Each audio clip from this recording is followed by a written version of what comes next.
Good evening. Here is the Lagos State News at 7. I am Taiwo Baruwa.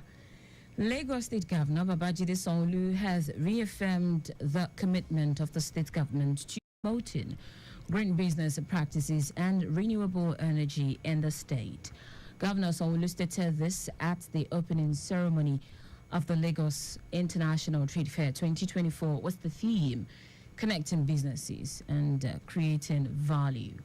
Sanwo-Olu, who was represented by the Deputy Governor, Obafemi Hamzat, noted that his administration has prioritized initiatives that reduce the state carbon footprint, conserve its environment, and embrace renewable resources.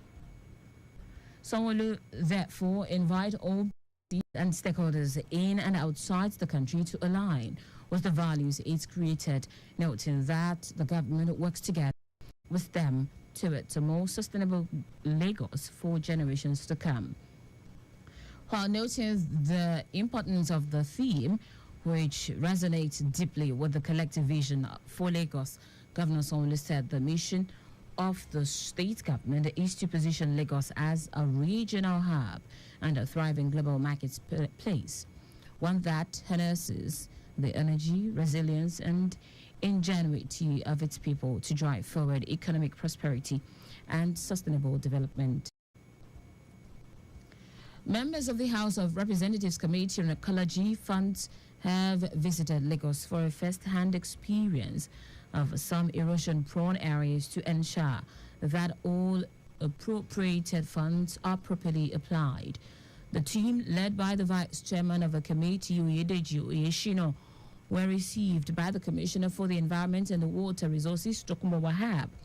Addressing newsmen after the tour, Oyeshino said the team was in Lagos, just as it has gone round some other state in the geopolitical zone, to finding a lasting solution to erosion challenges in the state.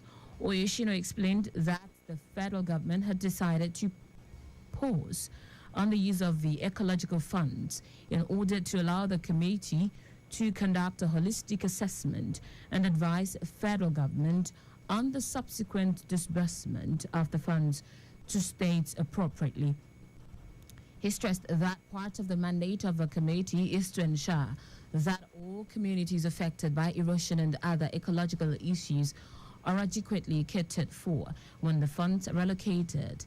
Earlier in his welcome address, the Commissioner for the Environment and Water Resources, Tokunbo Wahab, expressed optimism that residents of the erosion-prone areas in the state would have cause to enjoy the benefits of the funds. Wahab emphasized that it is very essential for the federal and state government to collaborate in ensuring a sustainable development of all parts and providing a quality living environment for all residents.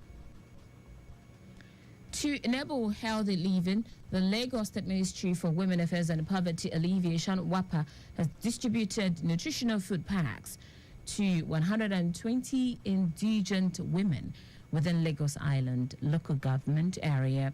In her keynote address, Commissioner for WAPA, Bolaji Dada, explained that the distribution of the packs is part of the ministry's food and nutrition program for women tagged Onje Loreawo, and should not be mistaken for palliatives.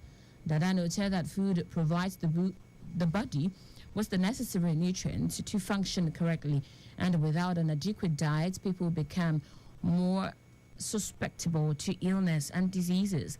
Hence, the need to engage women as influencers of family menus and nutritional palette of their various households. In her goodwill message, Chairman House Committee on Women Affairs and Job Creation, Omolara Olumegbon, who commended the ministry for bringing the initiative to the Lagos Island Division, called for the capturing of more residents of the division in all of 8 programs and policies. Earlier, nutritionist and food expert Shola Malomo charged beneficiaries to be conscious of what goes into their bodies, while also imbibing food hygiene and right food proportion, among other healthy eating habits that promote healthy living. Lagos State Governor Babajide Sanwo-Olu has expressed sadness over the sudden death of the chairman of Onigbongbo Local Council Development Area, LCDA, Oladotun Olakonle. Governor Sanwo-Olu, in a condolence message, said Olakonle's death is a colossal loss to Onigbongbo LCDA, the All Progressives Congress, APC, and Lagos State as a whole. Olakonle, popularly called Tantolorun, died on Saturday after a brief illness at the age of 54. The governor sympathized with the immediate family of the departed, his friends and associate members and the leaders of the Lagos State All Progressives Congress APC Conference 57 and the entire people of Onigbongbo LCDA over the death of the late council chairman.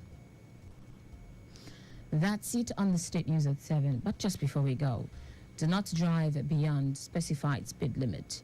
You can follow us and like all our various social media platforms: X at Traffic Radio 961, Facebook Lagos Traffic Radio 96.1 FM, Instagram Lagos Traffic Radio 961. Subscribe and watch our news and programs live on YouTube at Traffic Radio 961. You can also visit our website www.trafficradio961.ng.